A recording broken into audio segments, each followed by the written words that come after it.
ওং নম ভগৱতে বাসুদেৱায়। এইবাৰ দোলযাত্ৰাত চন্দ্ৰগ্ৰহণ পৰিছে। কিমান শুভ হ'ব আৰু কিমান অশুভ হ'ব, আপোনাৰ ৰাশিত কি কি সমস্যা বা সুফল আহিব, বিশেষকৈ তিনি ৰাশিৰ অলপ সাৱধান হ'ব লাগিব আৰু তিনি ৰাশিৰ বাবে সুফল আছে। গতিকে এইবোৰ জানিবলৈ হ'লে আপোনালোকে ভিডিঅ'টো সম্পূৰ্ণকৈ চাওক। আহক এতিয়া ভিডিঅ'টো আৰম্ভ কৰোঁ।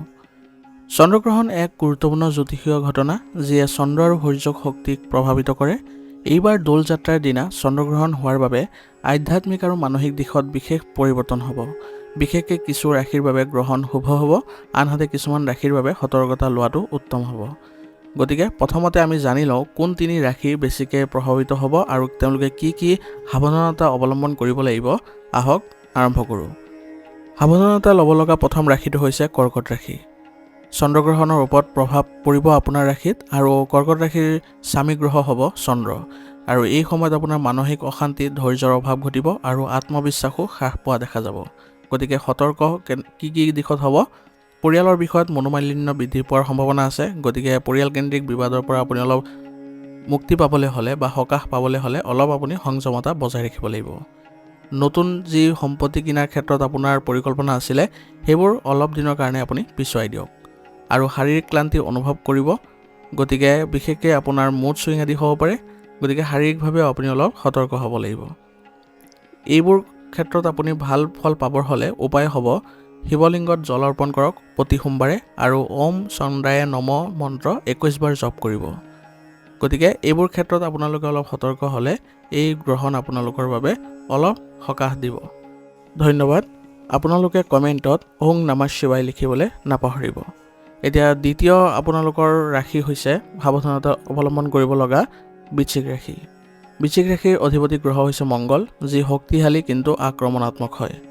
এই গ্ৰহণত কিছু বিপত্তি বা বাধা আহিব পাৰে। বিশেষকৈ কৰ্মক্ষেত্ৰত আৰু শত্ৰুতা আদি বৃদ্ধি পাব পাৰে। গতিকে আপুনি এই ক্ষেত্ৰত কি কি সাৱধানতা অৱলম্বন কৰিব লাগিব বা সতৰ্কতা কি ল'ব লাগিব চাই লওঁ আহক। চাকৰিত আপোনাৰ নতুন দায়িত্ব আৰু চাপ বৃদ্ধি পোৱাৰ সম্ভাৱনা আছে, যাৰ ফলত আপোনাৰ মানসিক স্থিতি অসন্তুলন হৈ থাকিব। গতিকে ধৈৰ্য ধৰিব লাগিব আৰু সহকৰ্মী বা উচ্চপদস্থ বিষয়াৰ সৈতে মনোমালিন্যৰো সৃষ্টি হ'ব পাৰে। গতিকে এনে হোৱাৰ ফলত আপোনাৰ প্ৰফেশ্যনেল লাইফতো কিছু প্ৰভাৱ পৰিব। শত্ৰু এইটো গ্ৰহণৰ ফলত আপোনাৰ বৃদ্ধি হ'ব। এনেকৈ কোনো চক্ৰান্তৰো সন্মুখীন হ'ব লগা হ'ব পাৰে। ইয়াৰ উপায় হ'ব আপুনি প্ৰতি ৰাতিপুৱা হনুমান চালিচা পঢ়িবলৈ যত্ন কৰিব আৰু ওং মহাকালায় নম মন্ত্ৰ জপাটো আপোনাৰ বাবে লাভজনক হ'ব। ধন্যবাদ। আপোনালোকে কমেণ্টত ওং নমঃ শিৱায় লিখিবলৈ নাপাহৰিব। এতিয়া তৃতীয় ৰাশিটো হৈছে সাৱধানতা অৱলম্বন কৰিব লগা মকৰ ৰাশি। মকৰ ৰাশিৰ অধিপতি শনি গ্ৰহণৰ সময়ত আপোনাৰ শক্তিশালী অৱস্থাত থাকিব। এই গ্ৰহণে অৰ্থনৈতিক সমস্যাৰ আপোনাৰ সৃষ্টি কৰিব, লগতে পৰিয়ালত চাপ বৃদ্ধি কৰিব। গতিকে আপুনি অৰ্থনৈতিক ক্ষেত্ৰত আৰু পৰিয়ালৰ ক্ষেত্ৰত অলপ সতৰ্কতা অৱলম্বন কৰিব লাগিব। আৰু আৰ্থিক ক্ষেত্ৰত আপোনাৰ ভুল সিদ্ধান্তই আপোনাক ক্ষতি কৰিব। পৰিয়ালৰ ভিতৰত কোনো মনোমালিন্য বা উত্তেজনাপূৰ্ণ পৰিস্থিতিৰ সৃষ্টি হ'ব পাৰে। গতিকে আপুনি শান্তিভাৱে সমাধান কৰিবলৈ যত্ন কৰিব লাগিব আৰু স্বাস্থ্যৰ ক্ষেত্ৰত বিশেষ সাৱধানতা ল'ব লাগিব, কাৰণ এই সময়ত আপোনাৰ কিছু স্বাস্থ্য অৱনতি ঘটিব পাৰে। গতিকে আপোনাৰ এইবোৰৰ কাৰণে উপায় হ'ব শনিদেৱক আপুনি ক'লা তিল অৰ্পণ কৰক আৰু লগতে আপুনি প্ৰতি শনিবাৰে শনি মন্দিৰ দৰ্শন কৰিব আৰু ওং শনে শনায় নম মন্ত্ৰটো জপ কৰিব। ধন্যবাদ। কমেণ্টত ওং নমঃ শিৱায় লিখিবলৈ নাপাহৰিব। এইখিনিলৈকে জানিলোঁ আমি কোন কোন ৰাশি সতৰ্ক হ'ব লাগিব।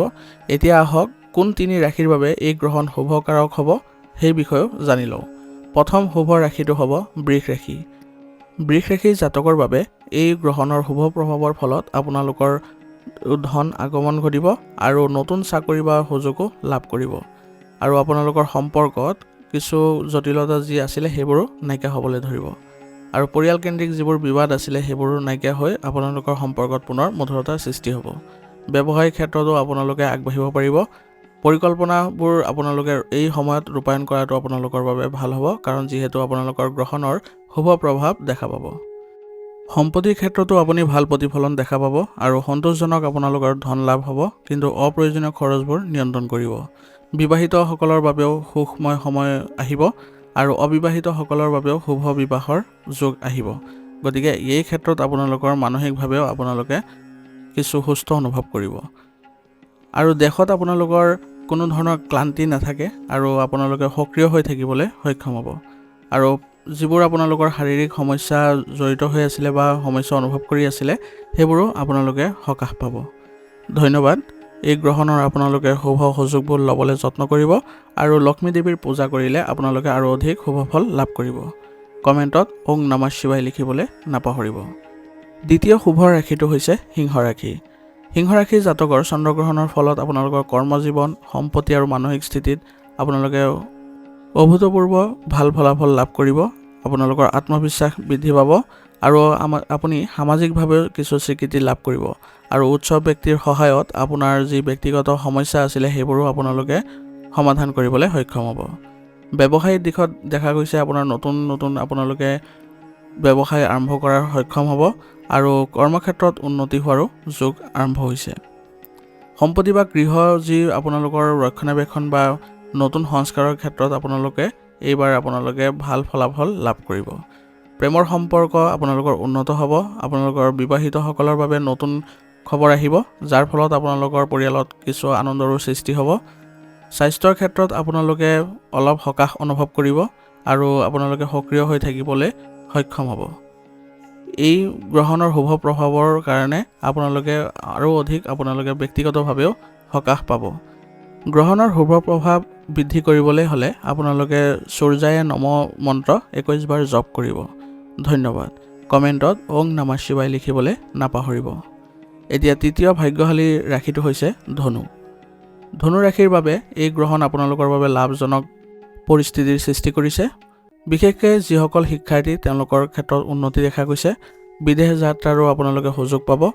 নতুন চাকৰি আদিৰো আপোনালোকে সুযোগ আহিছে, গতিকে সেইবোৰ আপোনালোকে সফল হ'ব আৰু আপোনালোকৰ আৰ্থিক অৱস্থাত দেখা গৈছে আয় বৃদ্ধি পাইছে, গতিকে আপোনালোকে কোনো ধৰণৰ আৰ্থিক সমস্যা আৰু আপোনালোকৰ নাথাকিব। দাম্পত্য জীৱনতো আপোনালোকে শান্তি অনুভৱ কৰিব আৰু পৰিয়ালতো আপোনালোকে ভালদৰে পৰিচালনা কৰিবলৈ সক্ষম হ'ব আৰু আপোনালোকৰ যি নতুন সম্পৰ্ক গঢ়াৰ ক্ষেত্ৰত অৰ্থাৎ অবিবাহিতসকলৰ বাবে নতুন সম্পৰ্ক অহাৰ পূৰ্ণ সম্ভাৱনা আছে আৰু ইয়াৰ ফলত আপোনালোকে মানসিকভাৱেও সকাহ অনুভৱ কৰিব। ভ্ৰমণৰ সময়তো আপোনালোকে কিছু নতুন তথ্য আহৰণ কৰিব আৰু এইবোৰৰ পৰাও ভাল প্ৰতিফলন দেখা যাব। স্বাস্থ্যৰ ক্ষেত্ৰত দেখা যায় যে আপোনালোকৰ স্বাস্থ্য মধ্যমীয়া থাকিব আৰু আপোনালোকৰ যি ৰোগ প্ৰতিৰোধ ক্ষমতা সেইবোৰো শক্তিশালী হ'ব। মুঠৰ ওপৰত আপোনাৰ এই গ্ৰহণৰ ফলত আপোনালোকে শুভ প্ৰভাৱ দেখা পাব।